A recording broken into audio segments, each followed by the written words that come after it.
Assalamualaikum warahmatullahi wabarakatuh. Perkenalkan kami dari kelompok 5 akan mempresentasikan hasil kerja kami, yaitu arsitektur basis data Floris.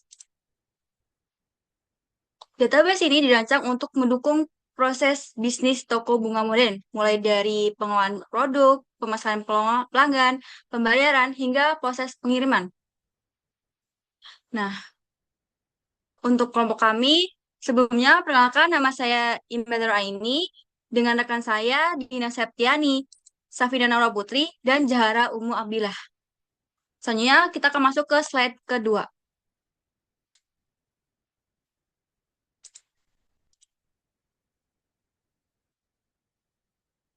Latar belakang kami merancang sistem ini adalah karena toko bunga modern saat ini membutuhkan efisiensi yang lebih tinggi, bukan lagi sekedar pencatatan manual. Oleh karena itu, arsitektur DB Floris dibangun untuk mengotomatasi tiga pilar utama operasi bisnis. Yang pertama, terdapat manajemen inventories. Ini berfungsi untuk melacak ketersediaan stok secara real time dan mengolah variasi harga katalog produk buket. Yang kedua, terdapat proses transaksi. Ini berfungsi untuk menghubungkan interaksi antar pembeli atau pelanggan, operator toko atau admin, dan rincian pesanan finansial. Yang ketiga, terdapat pemenuhan pesanan. Ini berfungsi untuk memvalidasi status pembayaran dan melacak rute logistik hingga paket diterima dengan aman oleh klien. Nah, selanjutnya kita akan masuk ke slide ketiga. Topologi relasi entitas terpusat. Pada tabel pemesanan diletakkan tepat di tengah karena bertindak sebagai hub atau titik tempuh utama dari seluruh arsitektur basis data DB Voice. Tabel ini mengikat semua entitas menggunakan jalur relasi yang saling terintegrasi. Nah, untuk relasi antara admin dan pemesanan menggunakan jalur one to many. Satu orang admin toko dapat mengolah dan memproses banyak data pemesanan dalam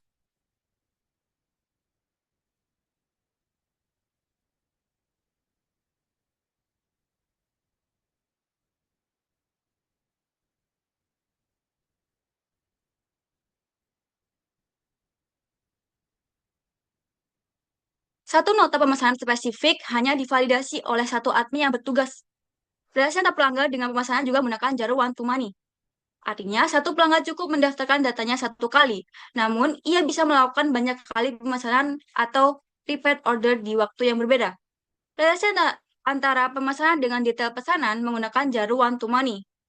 Ini merupakan poin krusial dari penerapkan logika normalisasi yang di sistem kami. Jalur ini dibuat agar satu nomor not pemesanan bisa menampung banyak variasi jenis buket bunga yang dibeli sekaligus, sehingga data tidak menumpuk atau redundant di tabel utama. Relasi antara buket dengan detail pesanan menggunakan jalur one to many. Satu jenis produk buket bunga yang ada di katalog dapat muncul dan dibeli di banyak baris detail pesanan pelanggan yang berbeda-beda.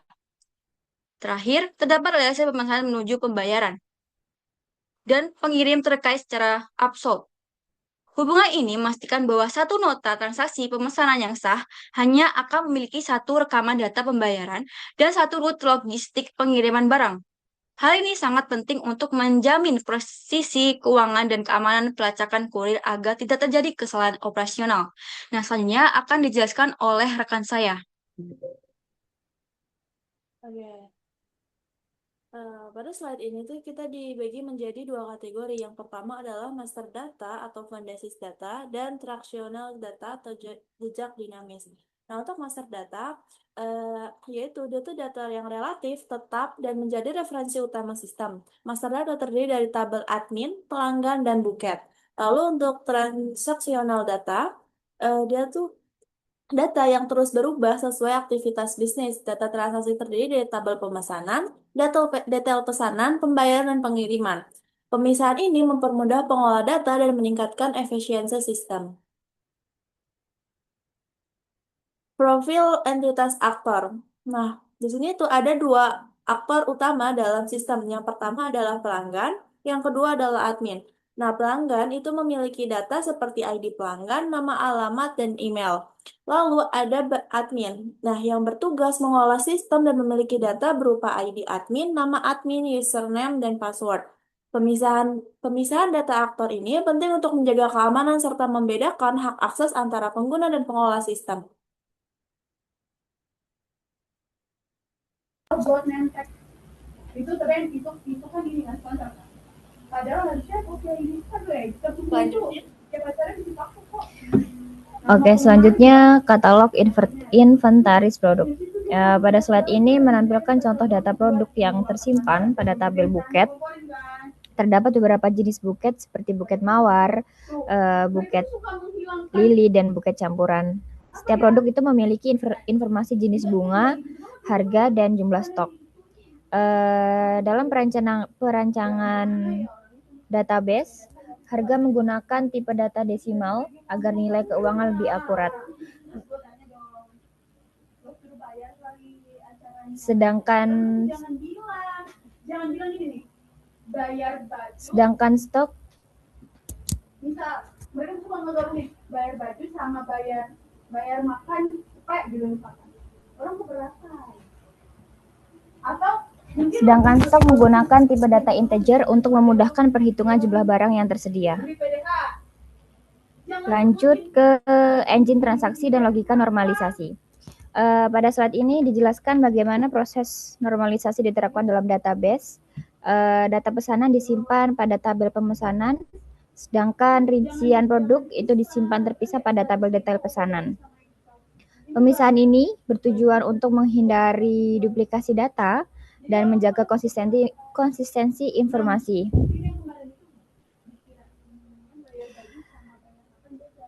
Metode yang digunakan adalah normalisasi hingga bentuk normal pertama dan kedua atau 1NF dan 2NF.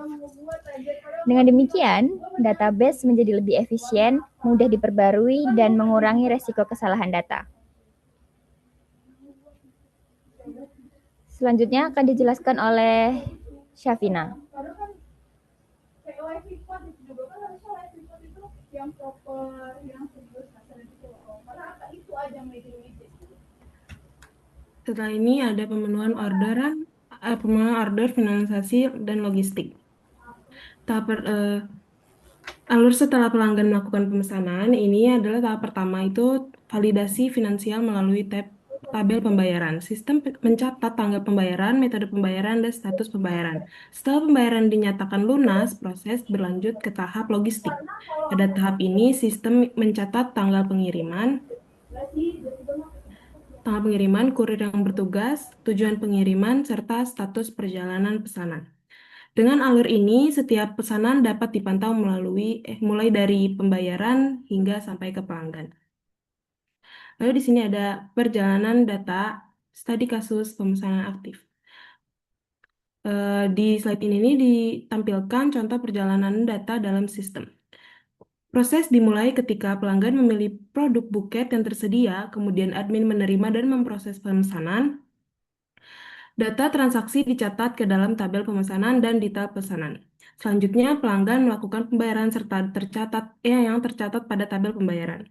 Setelah pembayaran terkonfirmasi, pesanan diteruskan ke bagian logistik dan dicatat pada tabel pengiriman hingga barang diterima oleh pelanggan.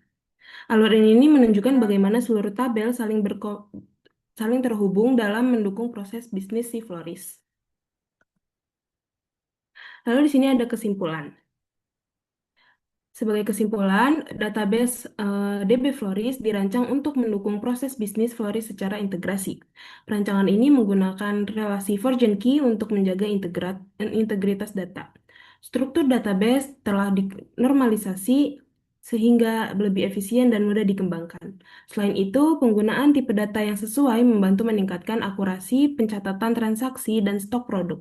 Dengan desain ini, sistem Floris itu dapat mengelola pemesanan, pembayaran, dan pengiriman secara lebih efektif serta siap dikembangkan untuk skala bisnis yang lebih besar. Sekian dari presentasi dari kami. Apakah ada yang mau bertanya? Saya Kak izin bertanya. Kenapa sih tabel pesanan dan detail pesanan tuh harus dipisah dan apa sih dampaknya jika kedua tabel itu tuh digabung saja? Sudah, terima kasih. Ada lagi? Izin bertanya, bagaimana arsitektur ini menjamin bahwa sistem siap dipakai untuk skala menengah ke atas atau jutaan transaksi? Oke, udah itu aja. Baik, di sini saya akan menjawab pertanyaan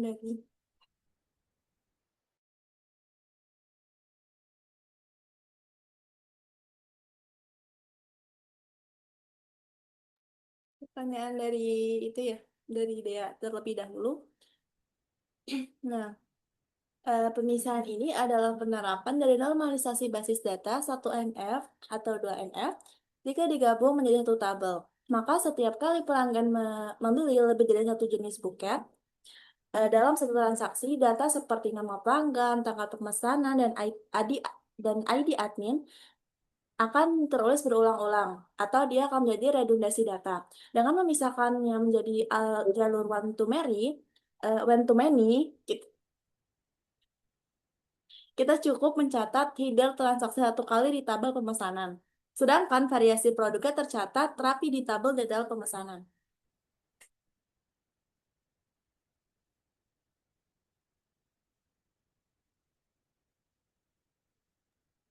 Oke, cukup, Kak.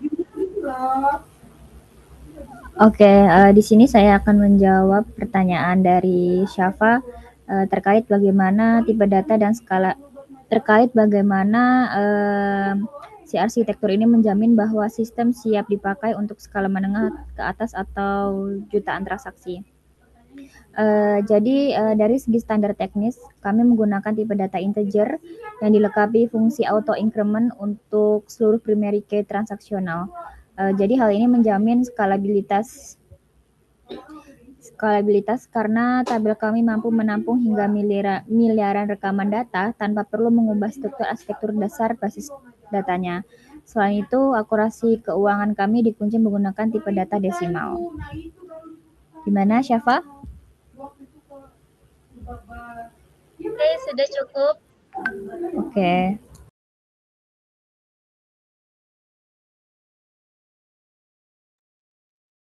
Mungkin segitu aja presentasi dari kami. Saya akhiri. Wassalamualaikum warahmatullahi wabarakatuh. Waalaikumsalam warahmatullahi wabarakatuh. Terima kasih.